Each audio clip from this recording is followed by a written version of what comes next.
back with one of my favourite games from Konami. Our hero wears a blue suit of armour, has a rocket strapped to his back, and is... an opossum? It can only be Sparkster.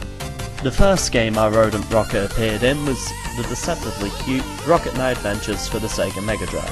After a certain hedgehog came on the scene to tackle a particular plumber, tons of furry mascots entered the fray hoping to get a slice of the action. And this was Konami's entry. So, what makes Sparkster special? Well, he has a goddamn rocket strapped to his back for one. For two, he's an opossum. Not a possum, no. An opossum. I actually had to look on Wikipedia to find out what the difference between a possum and an opossum actually is. Turns out, not a lot. Third of all, he has a sword.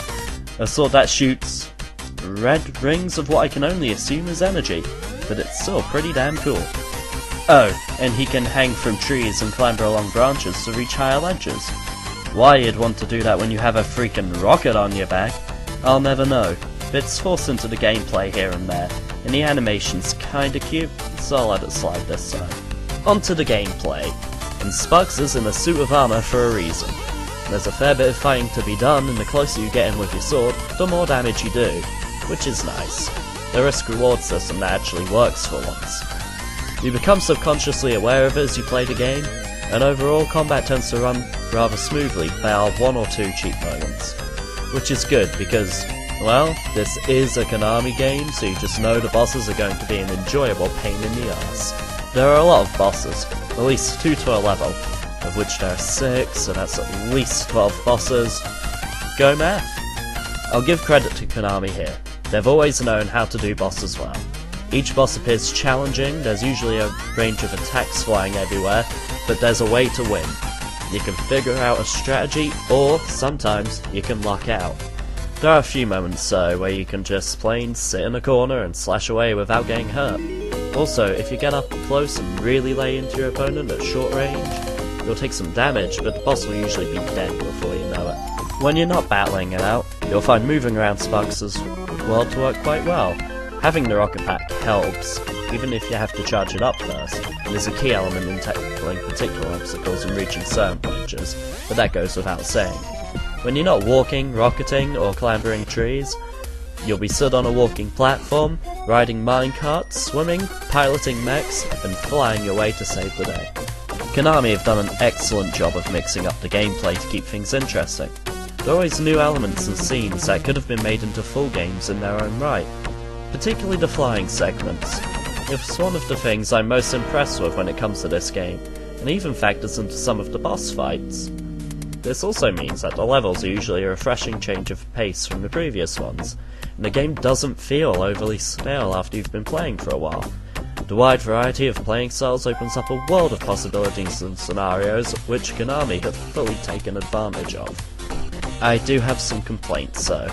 First of all, sometimes the checkpoints are too far apart, and a death could potentially mean replaying 2 boss fights to get back to where you were. I'm not kidding. The fact that Sparkster's mode of transport or means of defending himself changes so often also means that the player has to adjust very quickly to a new set of unfamiliar rules. This may put off first-time players, and can even catch veterans off guard now and then. Also, some levels require you to have been through them before, because otherwise you'll be caught out by several tricks and traps, and meet an untimely death. There are also certain enemies that pop out unexpectedly, and can kill you quite quickly. And all this occurs even on the game's default difficulty setting, which for some reason is easy. Not only that, but the game punishes you for playing on this default setting too, denying you access to the ending unless you play on the higher difficulty settings. I'd be all for it if easy weren't set as the default.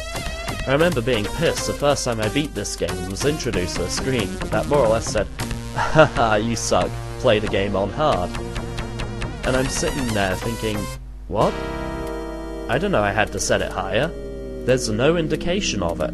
Usually it shouldn't be a big deal, but when you get a game, the default setting is usually normal. And when you beat it, you get a certain sense of achievement, of accomplishment. And when it's preset to easy, and you have no idea, you beat the game for the first time as a kid, right? And you find out that you've been playing on easy mode.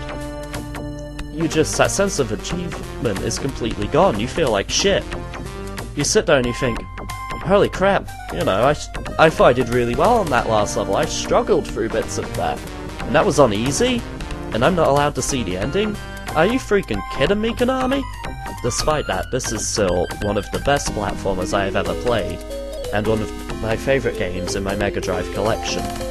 Its unique blend of varying gameplay elements, an awesome protagonist, and great graphics makes for a brilliant experience, and the music is quite memorable too. Fans will remember this game, and remember it fondly, and for anyone who's never played it, or even never heard of it, I strongly suggest that you get hold of it, in any way, shape or form, and just play it. Join me again next time when we'll be looking at Rocket Knight Adventures 2, better known simply as Sparkster. Don't miss it.